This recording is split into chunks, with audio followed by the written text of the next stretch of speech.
No, there we go. So good morning. So to respect everyone's time, we will get started. And if other people join us, great. If not, like Karen mentioned, it will be on our website. So today I'm here to welcome you to, my notes say our Wellness Wednesday webinar, but I noticed it's Tuesday. So I renamed it our Terrific Tuesday Teachings, which is hosted by your First Nations Health Directors Association. I would like to start by acknowledging the many traditional territories on which we are collectively gathered today. I am currently calling in from the unceded traditional territory of the Hupatchesett people. Uklama Kati Kiwitana Hupatchesaksup.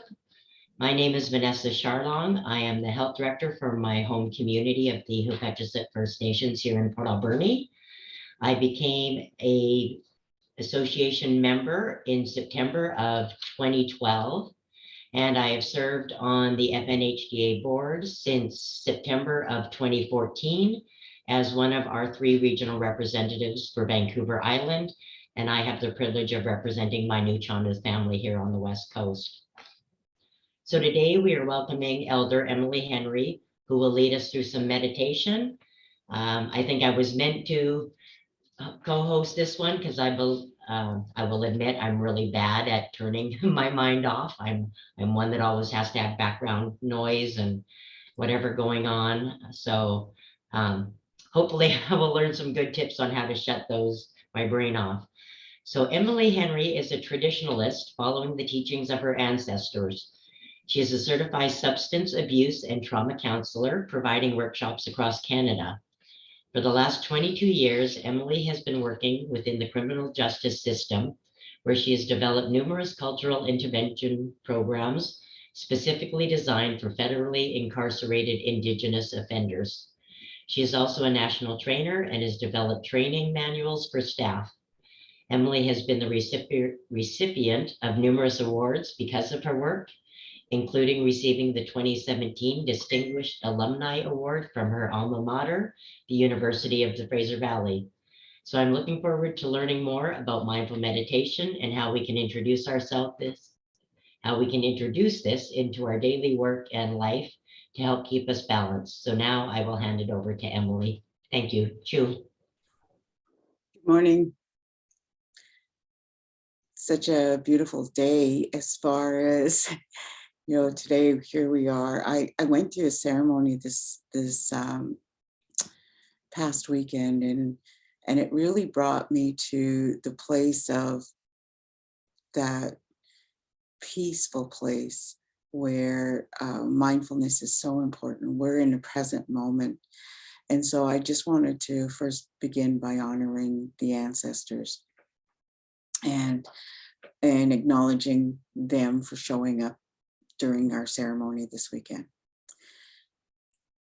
I would like to introduce myself. My name is, English name is Emily Henry. My traditional name is Kichi Tebako Besko Teawa Squale. I am Nehewa from Ochapowace Nation, and that's located in Saskatchewan.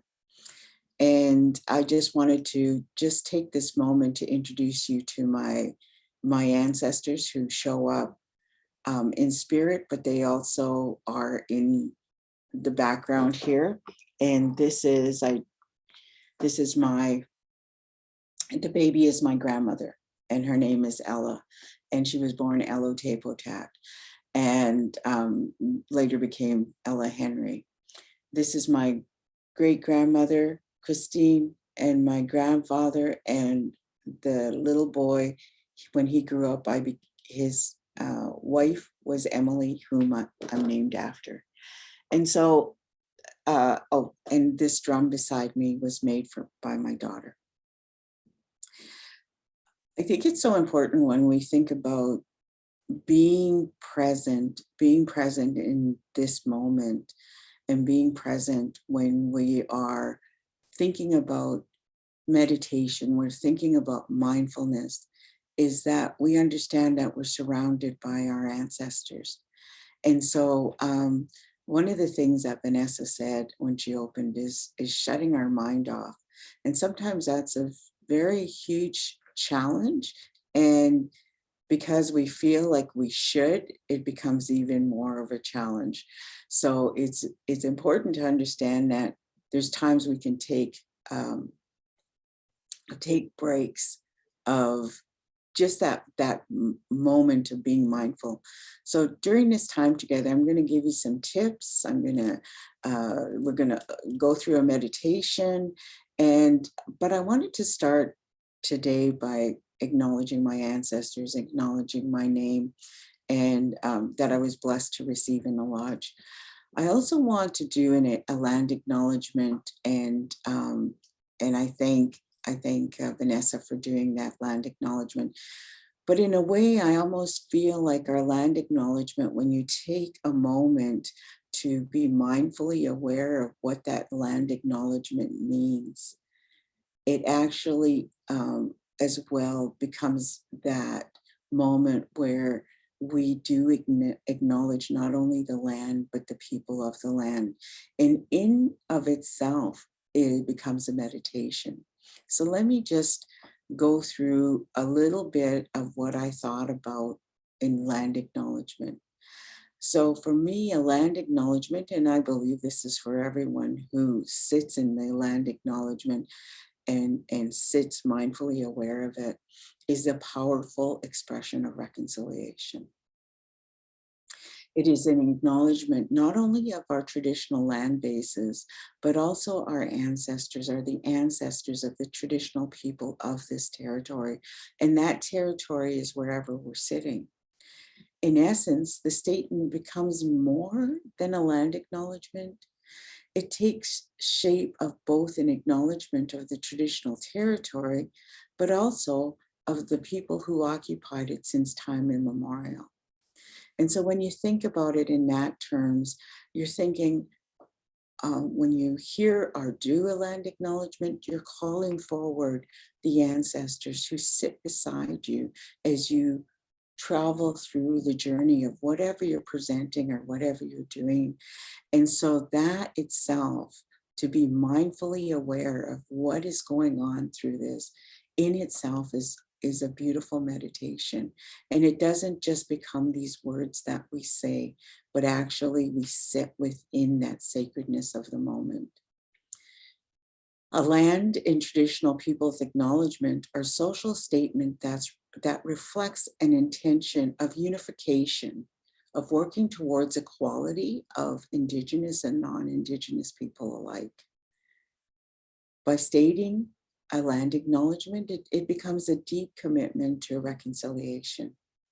And so when you think about reconciliation, you think about that social statement in the intention of unification of both Indigenous and non-Indigenous people, that in itself becomes a mindful moment of saying to ourselves, here's our commitment, here's our intention, our beautiful, pure intention from our spirit. And I'm going to be talking about that during this time together, is that spirit that we awaken of not only ourselves, but also our ancestors in the sacred land that we're upon. And I'm going to be mentioning that. So by stating our land acknowledgement, we also, in the traditional people, we recognize that the social injustice that Indigenous people have experienced, and it's due to colonization. And thus, this reality has become even more so profound because of the recovery of the bodies. And so that's growing. And so that's even more so where we're calling upon the sacredness of the land. We're calling upon the sacredness of our knowledge. We're awakening. We're at a time of awakening. We're at a time where, even with the disruption around the world, that in a way we're sitting together in this intention of becoming unified. And therefore we're connected within our energy, within who we are. And it's a beautiful statement when you think of it that way, because we are moving forward together with a loving intention. So one of the other things that we do when we do a land acknowledge is we make an intentional declaration and a commitment to learn more about the traditional people, to learn more about our own traditional people, our own land that we were born upon. For instance, I'm a treaty person, and after I really looked and took this apart as I'm doing with you, I went back and I thought, what does that mean for me and my own people?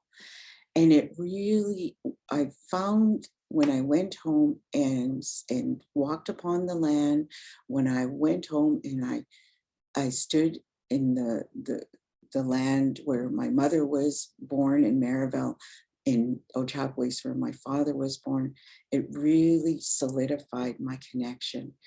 And as I stood where Maryville is, the Cowsis residential school, where those 751 children were found, what I thought about was how intentional my acknowledgement became, even more so.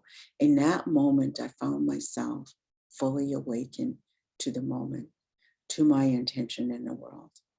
And so my heart became open to the past, and it became open, and my mind became open to the future. So as we open our hearts and our minds to the past, we work together in the spirit of truth and reconciliation to create a better future for us all, including the children that are yet to come, the children that are yet to arrive, because we understand those are sacred gifts that are given to us by Creator, that we are blessed with. And we then look back and say that resiliency, that strength, and that love that carried us through all of those things that the Indian Act or whatever it was that oppressed, that we have this powerful resilience of going forward. And so in that moment, we become very mindful that we work together, that we are together responding to these, whatever the agency has us respond to, whatever we want to, and in our personal life, in our professional lives. And so we respect the unique aspects as we do that of our culture, our traditions, and our own ancestry. And so today I acknowledge the people of the Stalo territory, and this is where I reside. And I've lived here longer than I ever lived in my traditional territory, but that's always home to me back in Ochapowace in Saskatchewan. But here I've been accepted in this way, even though I'm not invited. I arrived and I just moved into this space that I am now very mindfully aware of those who occupied this space since time immemorial. And I raise my hands to them, using their sign of gratitude for hosting my family, for hosting my friends, for hosting my colleagues, and you today as I'm speaking to you, and that they have so generously shared their resources with us. And so I honor, and we together honor, the 7 generations past and the 7 generations yet to arrive. And so I thank you for taking that moment with me in that mindfulness of being aware of where we're sitting in the sacred territories, in the sacred grounds. And that by itself, by being mindfully aware of our traditional acknowledgement, land acknowledgement, is our first step to that meditative state of acknowledging where we are at today. And so I welcome you, and I thank the people of this traditional territory for also hosting you and being here. And I thank wherever you are, I acknowledge them as well. And I thank them for either having you being born in that territory, from having you coming from that territory, or that you dwell upon that territory. And I thank the people for sharing their resources with you. And so I acknowledge today, I believe we have Carrie on the line. We have Vanessa, we have Karen, Hazel, Dana, Georgia, Krista, and Candace. I'm not sure if there's any more people on the line, but I just want to acknowledge that so far that's what I see. And so thank you for joining me in this workshop, if you will, of meditation. And when I ever, and you can think about meditation, it's hand in hand with mindfulness in my way of being. And it's so important that we think about that. What does that mean? Being mindfully aware of where we are so that we can live in the present moment. And I think about what you have brought forward today as health directors and the way that you're responding to so many emergencies. In fact, we had someone here who was joining us and had to sign off because of emergency. And I think of that state of emergency and how that feels to just anybody, not only health directors, but people as themselves going through a normal day, and then an emergency comes up, and how that immediately takes us to a body state of whatever it is, flight, fight, or fawn, or collapse, or however we see it, our shock. We can go into this shock. And so we're reacting. And it's so important then to call upon, say, that traditional land acknowledgement, or our ancestors to be present for us as we go through the day. And so I think about what you have brought here today, and I wonder if you can share with me, if you're willing to share with me, if you had something in your hands right now, and I'm going to hold up something. I have many things around me, as you could see, my ancestors there, but I do have this tobacco. It was passed to me to do workshops. And so it's right beside me, and it's actually not traditional tobacco, it's tobacco, but it's very, very much in line with my traditions. Everyone has their own, I understand.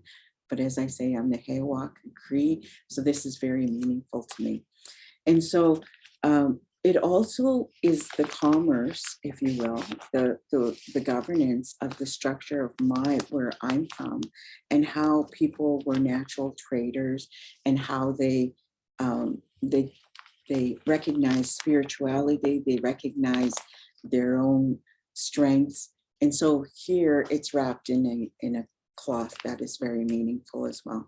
So this really represents my family. It represents in many, many ways where I'm from and who I represent. And so this is what I hold in my hands. But if you were holding something in your hands that represented your family and the story of your family, what would it be? And I'm going to ask Vanessa to just respond to that, if you don't mind. Actually, I have it on my neck here. It's really hard to see, but it's the symbol of the Nuu-chah-nulth Nations. It's two faces with one shared hand. I was given this pendant on my graduation in 1988. All of the Nuu-chah-nulth graduates that year were given it, and I've had it. It's gone through many chains. I've had chains break and lose them, but the pendant has never gone anywhere.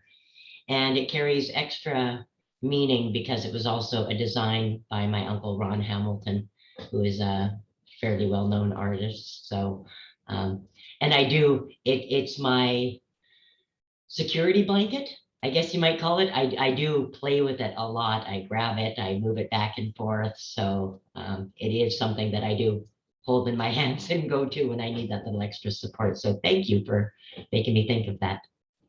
That's very beautiful, because when you think about it, then here Vanessa may think I'm always over here. I'm always there. And my mind is going, but really what she's doing is then she's becoming mindfully aware of her ancestors every time she takes this. And that strength of all her ancestors show up to become mindfully aware of that moment, but also to go forward. And so it's so beautiful that you wear that right upon your, upon you as you go through the day. I'm going to ask Carrie, you don't have to turn on your camera if you don't want, but it would be nice if you do, if you can share with us, what is it, Carrie, that you have that reminds you of your ancestors or could represent your family? If you held it in your hands, what would it be?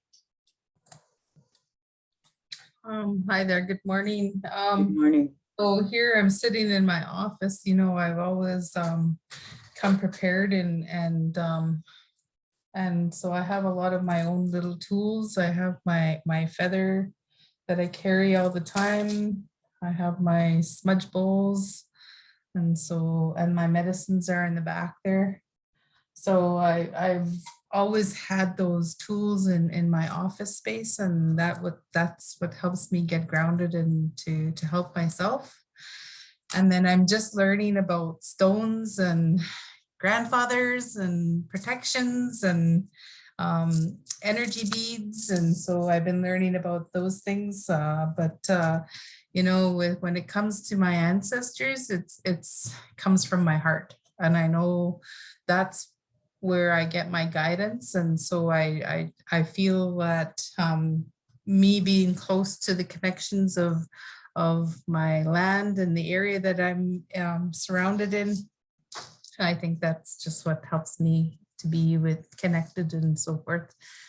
And so that's my little healing part of myself, and I always have that with me. I also carry it in my vehicle when I'm traveling and then when I'm at home. Thank you. Thank you so much. And Hazel, I'll ask you.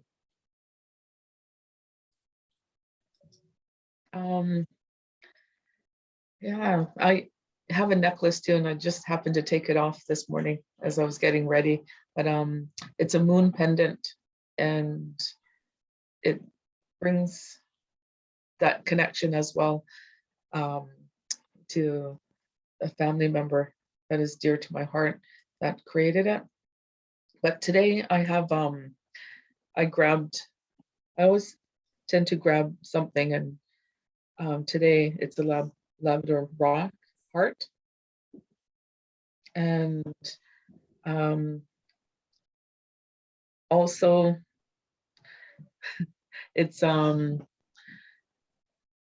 my sobriety that brought me here today, and my healing, knowing that I've come a long way. And as of yesterday,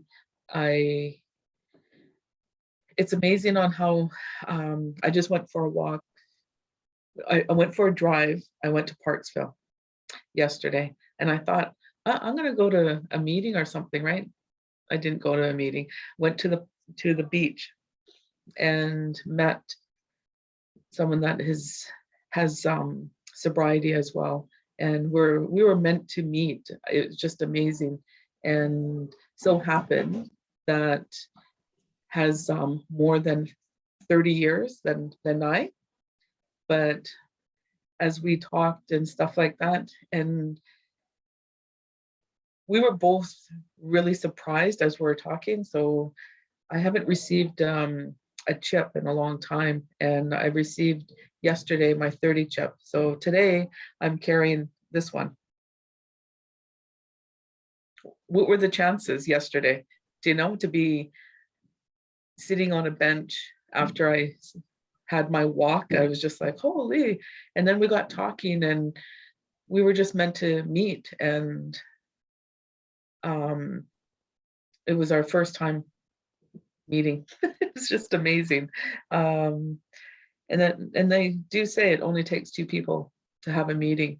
And so yeah, so my heart and then my sobriety that I carry.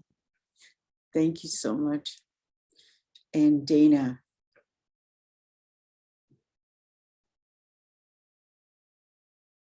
Okay, so she's moving between offices, but she has a special rock that one of her kids had given her.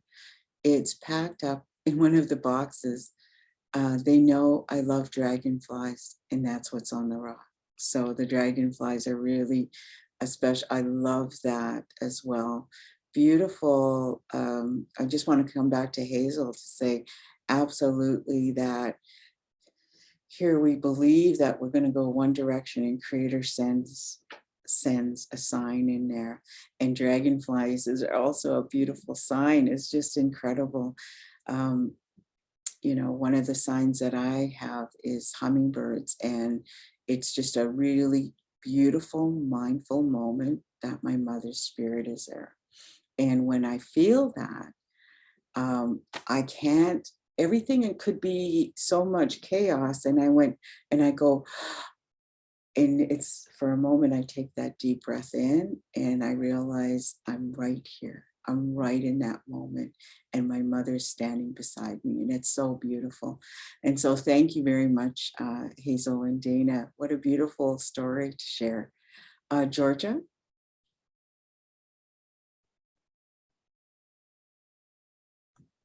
Good morning, everyone. Good morning. I actually didn't get this notice till this morning when I looked in my junk mail. And so I accidentally came into this meeting, and I'm so glad to hear all the different ways people be present.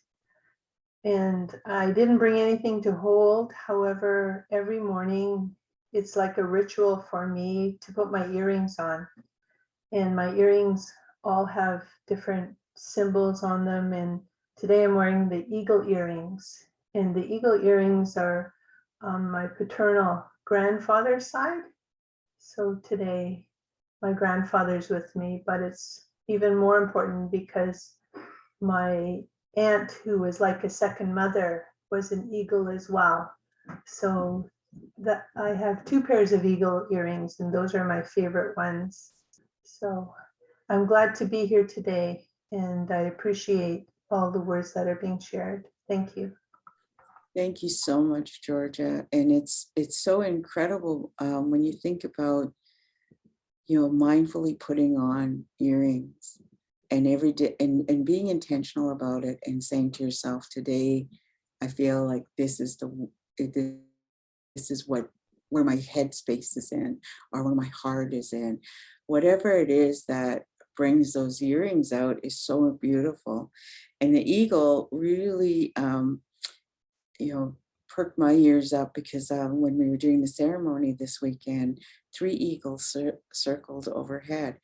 And that moment, although we were really truly in the moment of the ceremony, it brought us even closer to the moment, the present moment.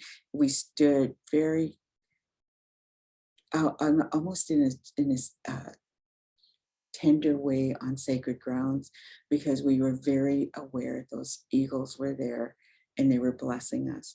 And so that's what it sounds like for you, Georgia, when you put on your earrings, is that moment of blessing.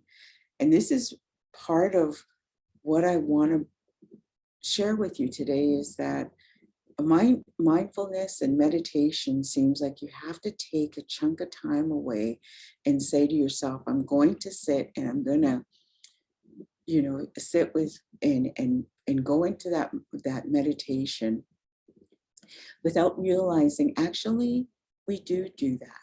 We find ways to be in that state of mindfulness and meditation during the day. And when we acknowledge it, like Georgia does, then we can see that we actually carry that with us, and it becomes more intentional. Or we understand that we can become even more mindful of that moment. Just like was us talking about those eagles circling and how beautiful that was, even though we were already in, I would say, in that sacred ceremony, which is a mindful state anyway, but it become even more present. So thank you so much. And Krista? Good morning, everyone. I also did not bring anything today, and I actually left my house today with absolutely none of my jewelry that I usually wear. I used to wear one of my late mom's rings. She loved ravens, and she had a raven ring that was holding a moon. And I've recently lost weight and can't wear it anymore. But I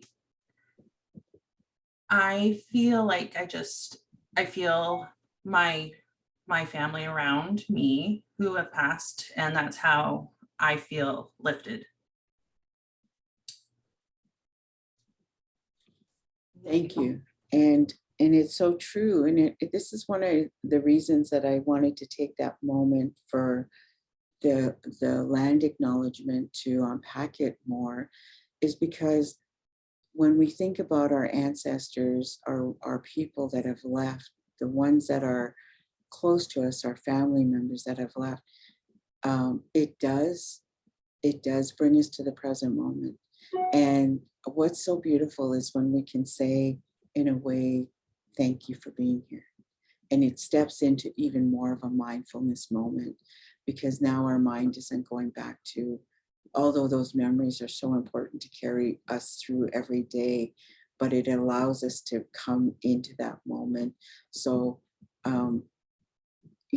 those who have lost their mothers understand that kind of pain. Our children or whoever it is in your life that you've lost, that's so close to you. And for a moment, that deep breath in, even if it's in grief in that moment, we're very aware of that sacredness. And the next thought is thank you. And if that next thought could be thank you, then what that means is that we're not only acknowledging those that have passed, but we're thanking them for being part of our life journey. And it's in that moment, in that mindful moment, is that moment of sacredness. And it's so beautiful. And so when I think about if I were to hold one thing that was just like what we heard from Krista, one of the things that I really hold dear in my life is a picture of my mother. And it's because it tells my story. That tells my beginning of my life. It tells the story of my nation. It tells the story of my hope. It tells the story of where my intention is, and also the story of my role model. All of that is within that picture. So it's so important. It shapes, as I say, my identity. And so when you think about everything that you shared, it's the same thing. And perhaps you didn't, you think to yourself, well, if I were to hold something else, what would it be? And that's really important, is because when you think about it, you may come up with, okay, so the raven, but it's also this, it's also that, it's also this. And so our identity is formed within, and we're not, I'm not saying these objects become our identity, but it helps tell our story. And it's so beautiful. It's absolutely beautiful. And it also tells, I believe, our aspirations and what we hope for the next generation. So thank you for sharing that. I really am grateful that we had these moments where you could share with me those special items that you have, the way that you view your life through these things that you brought forward, like the smudge bowl. This is what how do I tap into mindfulness today? What do I do to meditate? How do I rebalance? And that's really what it's about, is coming back to that balance. And so, and that's what meditation's about. And it's so beautiful. But there's also formal meditations. And so I'm going to walk through just a few of them. And if you want to follow along, please do. I understand that, life is busy and you might want to review this for yourself coming up. But for right now, if you want to, I just want to talk a little bit about, for most people who have had life experiences that are similar to, the one thing that we do have is those intergenerational impacts. And so to be, and even if we're not Indigenous, there could be impacts or trauma that's back in the childhood. And so what I was thinking about is that, if we can look at those pieces where, that's where our mind goes back. Say that, this necklace reminded me of my mom, but it also reminded me of her not being able to reach sobriety. And so my mind can go there. So what I do is I think about those childhood memories that aren't as pleasant as the ones that I associate today with my mom. And I'm going to say, I absolutely love my mother. Since she has passed into the spirit world, which is now quite some time ago, our relationship has even evolved even more into much more beauty than I could have ever imagined. And I think that's the one thing I totally believe, is that our relationship with those have passed on can evolve even while they're on the other side. That's because I have a beautiful, strong belief that the spirit world is alive. It's vibrant, it flows, and its energy flows within us and out of us. And so that energy flows back and forth. I don't know if you share the similar belief, but that's where I believe that our relationships can evolve.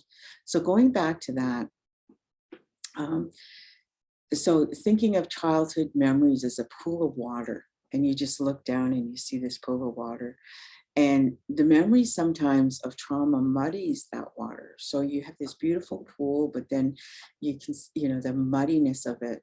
So if we just allow that to float to one side and just give ourselves permission, that's a huge thing to say, okay, there might have been things in our childhood that has been, could have caused trauma, which then triggers us today, especially when emergencies come up or when it becomes stressful.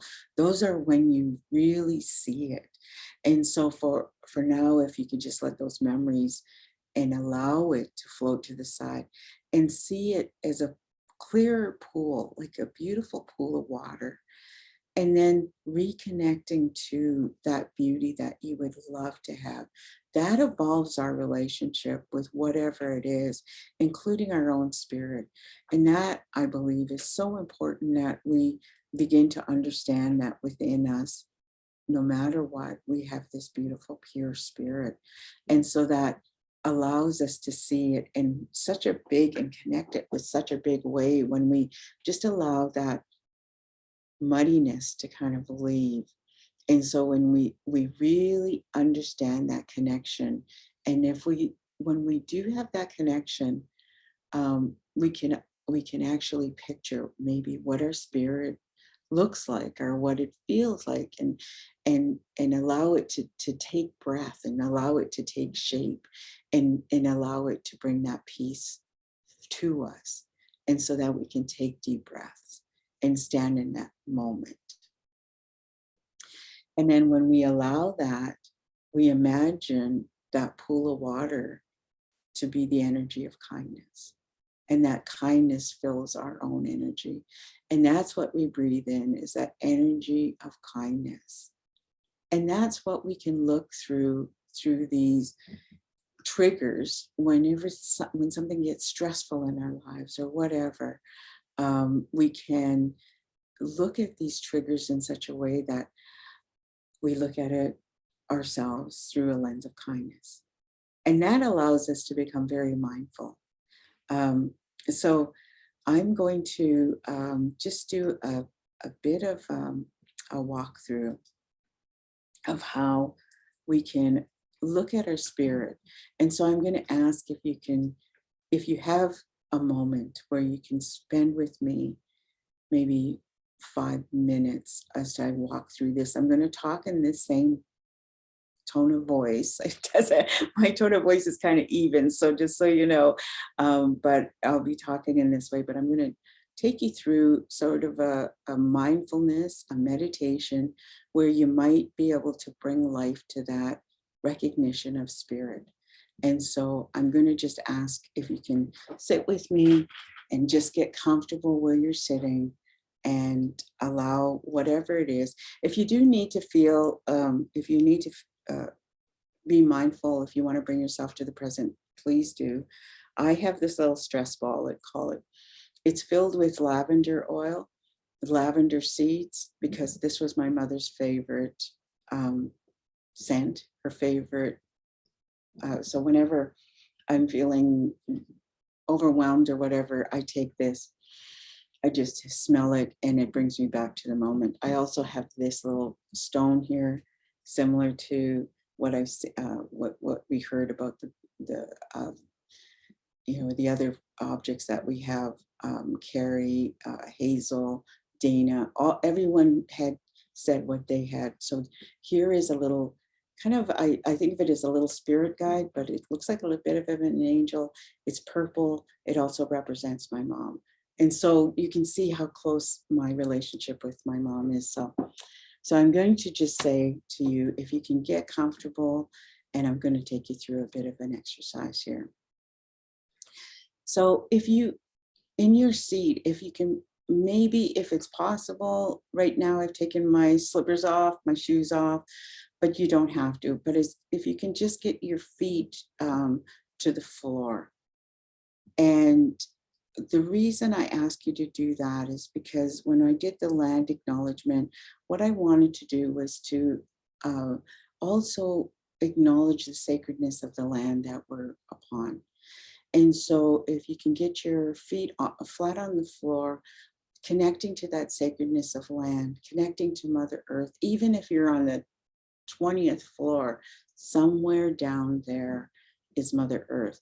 And so right now I'm in my office, I'm on the ground floor, but I also have layers before Mother Earth, but I do intentionally connect to Mother Earth. If I could ask you to sit with your hands on your lap, and if you could open your palms to the energy of this sacred circle, although we are virtual, I do see it as a sacred circle. I see us together in sharing energy. And so if you could be open to the sacred circle and just place your hands open so that you onto your lap and your feet flat and just comfortable. If you can just relax your shoulders and take a deep breath in, and I'm going to ask you to just take a deep breath in and out. All right, so now you're comfortable. And now, if you are willing, if you could close your eyes. If not, that's fine. Just as long as you feel safe within your space, that's what's important. Now I'm going to do another deep breath in, and this time through your nose, and we're going to fill your lungs until I'm going to count until 5 and then exhale, okay, at 5. So now a deep breath in through your nose. 1, 2, 3, 4, 5, and release, exhale. 1, 2, 3, 4, 5. And there's that clean air coming in, that deep, beautiful present moment is here. And I'm going to ask you to take another deep breath. And this time you're going to breathe in blessings.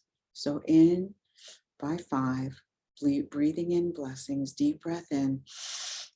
1, be aware of your blessings. 2, 3, 4, 5. Exhale, gratitude. 1, 2, 3, 4, 5.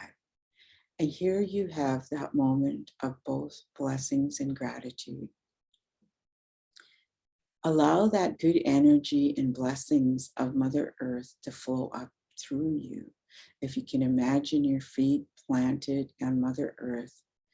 And now you allow yourself to send out blessings like we did with that land acknowledgement to all others around us and to all of creation. Right now, I can hear birds in the back of my house, and I'm aware of creation. And so if you could do the same thing, even though you might not be able to hear creation around you, you are aware of it. And those people that you love could use your blessings, and the ones nearest to you can use your blessings. I'm going to ask you to take a deep breath in, and this time you're going to breathe in gratitude and send out blessings. So deep breath in, 1, 2, gratitude, 3, 4, 5. Exhale, blessings, 1, 2, 3, 4, 5. And now that is such a beautiful, prayerful state you're in. You have sent out blessings to everyone around you, to those you love. And that direct energy flow is from this circle. Now you are aware of this present moment and the sacredness. It's okay if your mind wanders, just anchor it back in the breathing by breathing in those blessings, breathing out the gratitude, or vice versa. And it just allows you to come back gently to this circle, into my voice, into what we're doing here today. We are connected. We are connected through culture. We are connected through whatever ceremony, however it looks like to you, our connection through family. We are connected. And as every time we take a breath, we can feel that connection, that energy, and we can relax. When we think about those blessings and that energy and staying focused in this circle, we think about those that we call forward here today, our families, to sit with us, to stand by us, the ancestors, the ones that prayed for us, that we were born into this world, and those that are living in our communities right now, and those who have preserved our teachings in whatever way they can, those that have provided us stories and the hope for the future. And so we thank them, those family members and those ancestors that showed up. And we are grateful, and we are blessed by them. And so we are here acknowledging the purity of our spirits by acknowledging the purity of theirs. And we are aware that we are born with a pure spirit. And at any time, we can call on that deeper part of ourselves when we visualize it. We remember that our spirit, through our spirit, lives our ancestors, and they have supported us to be here today, and those good intentions we have for the world. And no matter what kind of stress that comes up, we just have that moment where we can call upon that to stand beside us and understand that we're full of strength, full of purity and power, and that we have the capacity to impact generations that are yet to come. And as we take that breath of blessings or exhale gratitude or vice versa, we can push away that muddiness of whatever that was that impacted us as children, even as adults. And then we can see that pool of clear water, and we stand in that space of understanding that we too are sacred. We are standing in this sacred spot with our ancestors, our families. And then, as I talked about children being a gift, we understand that we are also a gift, and that we are sharing who we are with the world. And as you stand in that sacred spot, you begin to allow yourself to see the image, to begin to understand that here you are. If you can see that, you pushed everything away, but you're in that sacred moment, allowing yourself to see the image of the most sacred being that you could ever imagine. That image you could see could be pure light. It could be whatever it is that you are making out right now as an image that you can see in your mind. And this, what you see when you allow yourself to stand in that sacred space, and it may not happen today, but it will happen when you allow it, that you are left a gift by your ancestors. And that image that comes to mind is your spirit. Now, it could be, like I say, pure light and energy. It could be an animal that shows up. It could be scenery. It could be that space of land, whatever that reflects your people or yourself. Whatever that is the most amazing sense of peace that you can feel. You also feel pride, not boastful, not ego, but just a sense of pride in who you are, and that you're part of an amazing ancestry, culture, a sense of belonging that's deep within you. And that through that, you can get a picture of your spirit. And that can fill you at that moment with happiness and joyfulness. And that you are a gift. And that within you as well is this beautiful fire that's alive, that breathes within your spirit in and out as you become mindful in a moment. And that's a sacred fire within you that's part of your spirit. And that's the gift you give to those around you. And that's the gratitude and blessings that you give others, the gratitude and blessings that you give yourself. And that, when you allow your spirit to take whatever color, whatever shape that you imagine when I was speaking, that is where you can come back at any time that you feel that you want to connect with your spirit, understanding that others have a spirit as well. And so when you are ready, come back to the room or to this space that we're in. Just allow yourself to come back into this space. Take another deep breath. Again, let's breathe in blessings. 1, 2, 3, 4, 5. Breathe out gratitude. 1, 2, 3, 4, 5. And just allow yourself to come back. Being mindfully aware of every breath you take as you come back to the consciousness of this circle, of this sacred spot. Thank you. So I'm going to ask what that was like for you. And I'll go around in the circle as I see it. You don't have to have your cameras on. You can just speak when I call upon you. And so I will go with Karen.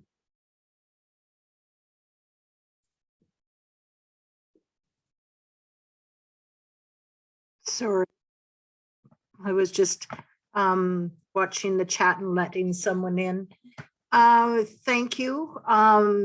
We used to have somebody on our team that used to lead us in meditation and used to lead us in and she, once a week, she would remind us, about meditation, about breathing, about body stretching, the smallest little thing that you can do sitting at your chair. And we all miss her dearly because she departed about probably 6 months ago now.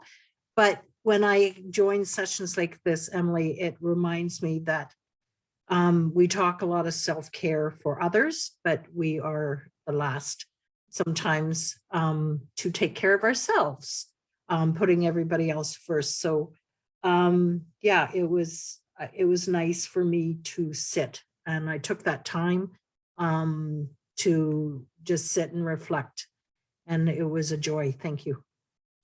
Thank you so much. And Vanessa?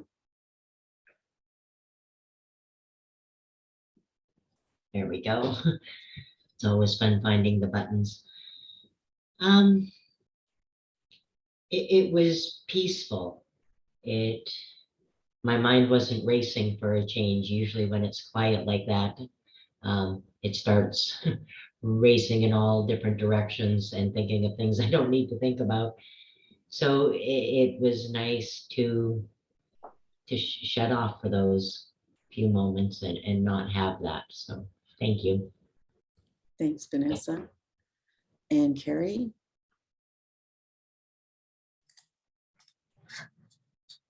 For sure, I've been getting into meditating for the last year and learning to love myself and to get into that habit of forgetting the outside world and to focus on myself. And so I really appreciate that, you know, and it helps so much better when it's guided, you know, and so that it just brings me to a deeper level of concentrating on myself.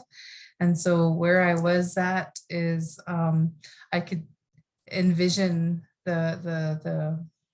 my manifestations and what I've been praying for in my life and the clarity of it, and what I could see in the future is that my leadership and my purpose and why I'm here, and that brings me to that other level of when I was in a sense created. And so having that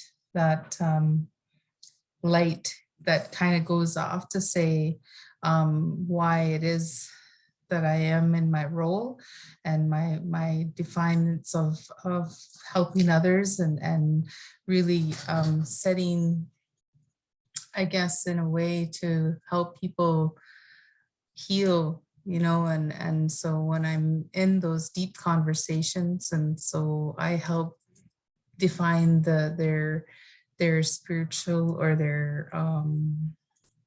their livelihoods of, you know, to carry forward and to encourage and to provide wellness for everybody.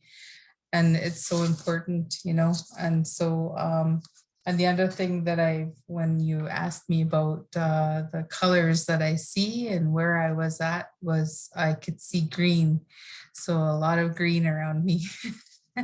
So to me, that means that's where my heart is, and that's where my purity comes from, because I'm a person of love, and I like to share that with my family and everybody else that's around me all the time. So thank you. Thank you. That's beautiful.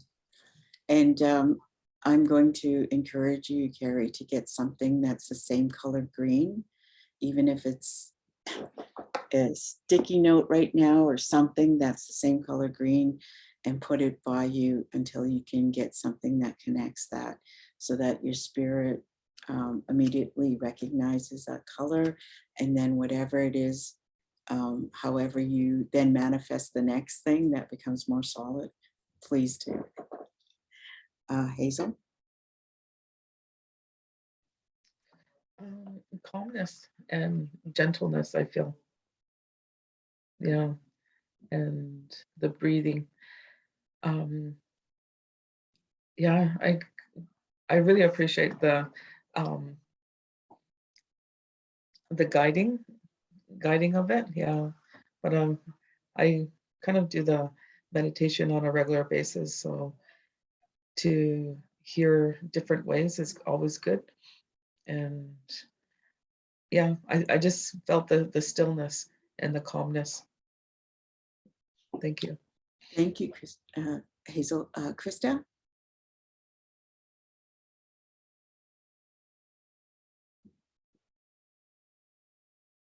Oh, she's called her medical issue, so she missed. Sorry about that, she was saying. Georgia?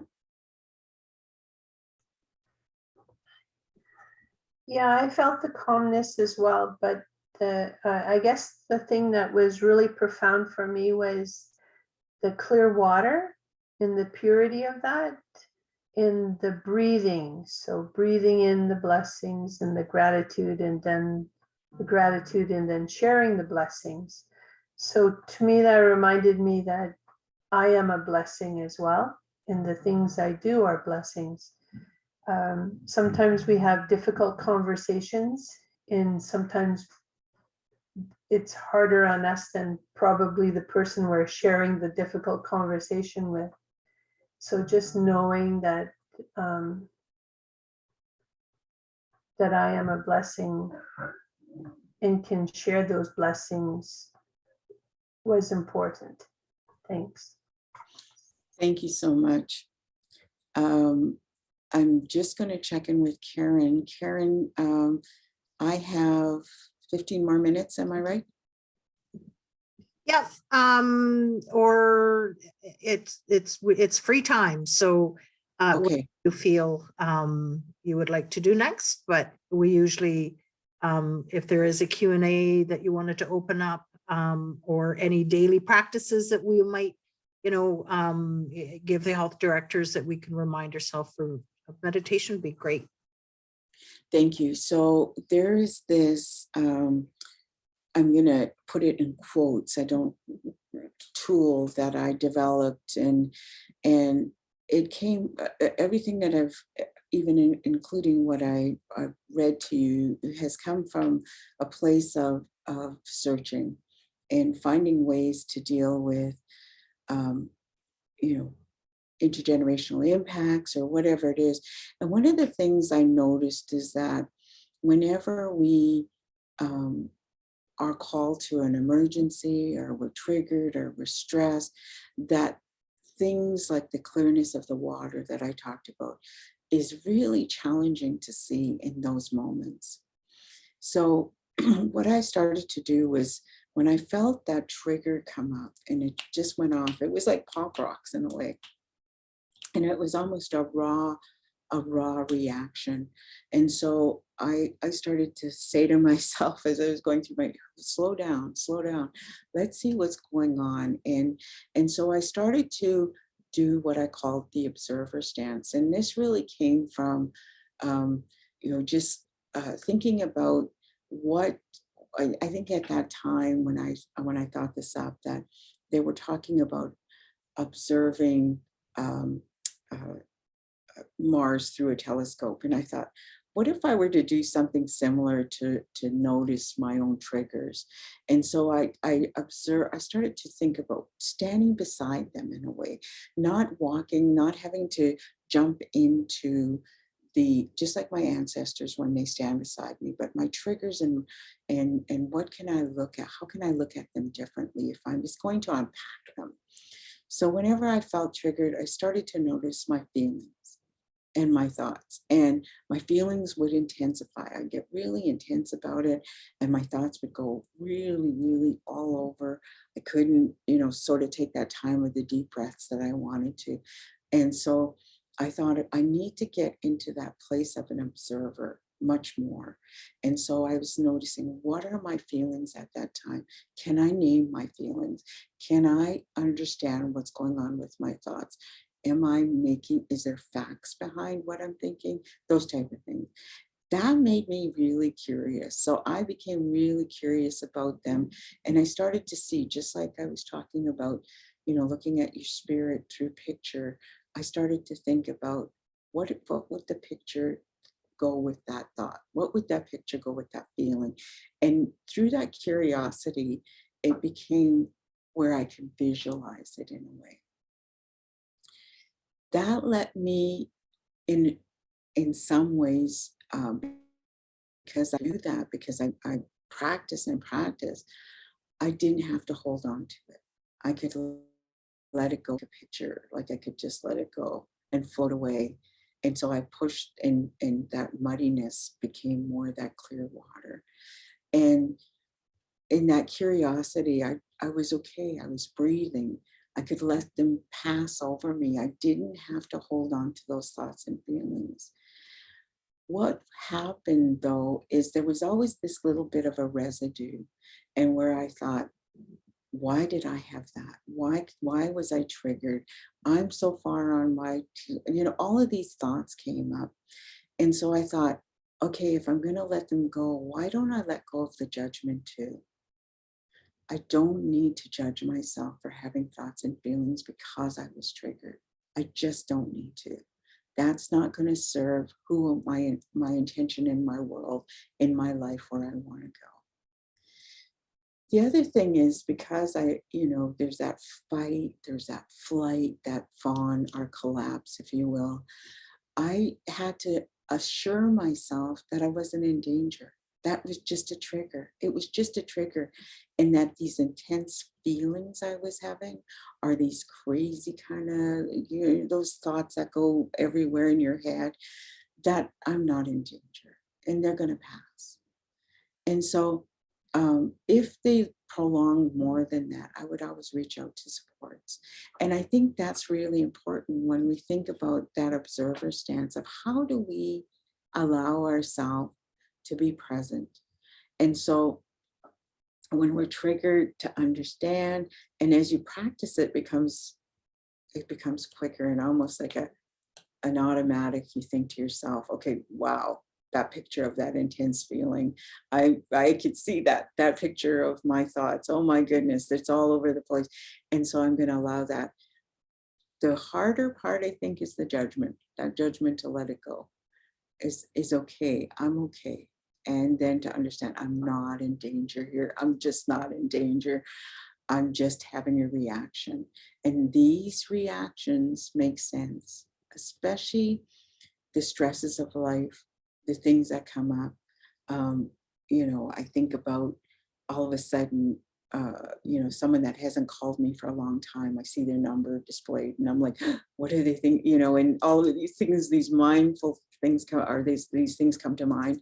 And I just think, okay, so calm down. What if they're just saying hi to you or whatever, right? And so just allowing that and being aware of it and really being curious. I love this term lifelong learner. And that's the curiosity around I think you can also apply the curiosity around your thoughts and your feelings so that this observing, just becoming an observer and allowing that judge to take a hike as well and just go back into that breathing. That breathing of blessings and gratitude is so important. I always think about myself in this, to think about this moment in this way, this mindful moment. This is the moment. Take this moment. Just take this moment. Just this moment right now to become fully aware of it. And when that floats through my mind, I do. Even if it's just in an office setting and I'm walking away and I think I'm just going to take this moment. And during that walk, I'm aware of my steps. I allow myself to just relax my shoulders. And then I become aware of, am I holding tension in my jaw, my stomach? Do I have my fists? So what's going on in my body? And then that's again, that observing of where is it showing up? And I just allow that body part to relax, just relax. And I say that to myself and I just, again, be aware of my breathing and I start to breathe slowly rather than that where you're in that stress. One of the things I do is I allow myself to mindfully soften my gaze out.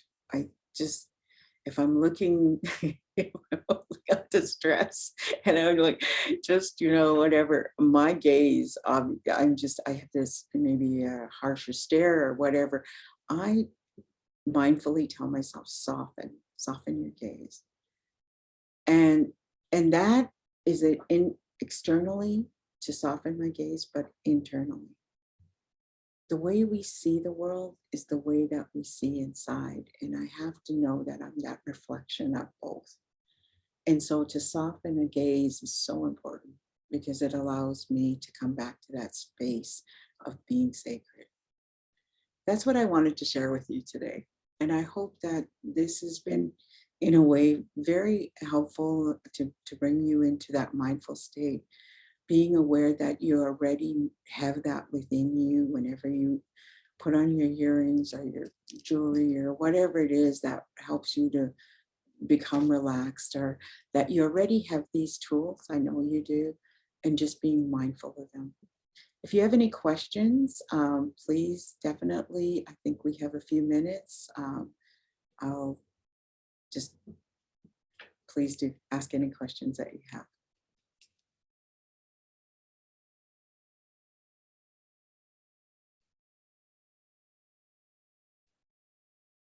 Okay, so I will ask Karen or someone to turn back on their camera.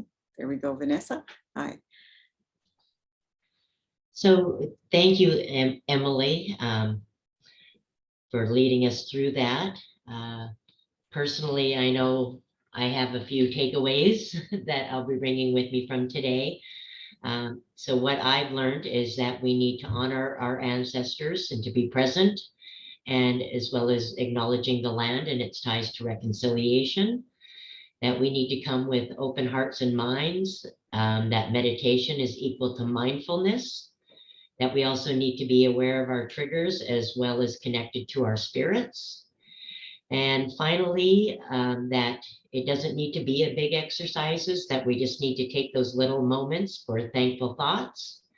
And I have in quotes from you to take this moment, whenever that moment happens to be. So those are a few things I'll be taking with me. So thank you for sharing those wisdoms with us. So on behalf of the First Nations Health Directors Association, I would like to extend our thanks to our elder, Emily Henry, for taking the time to lead us through this meditation today. And I also want to thank all of you for your participation and for sharing of yourself. So until then, next time, enjoy the rest of your day and stay safe and stay well. Take care, everyone. Thank you.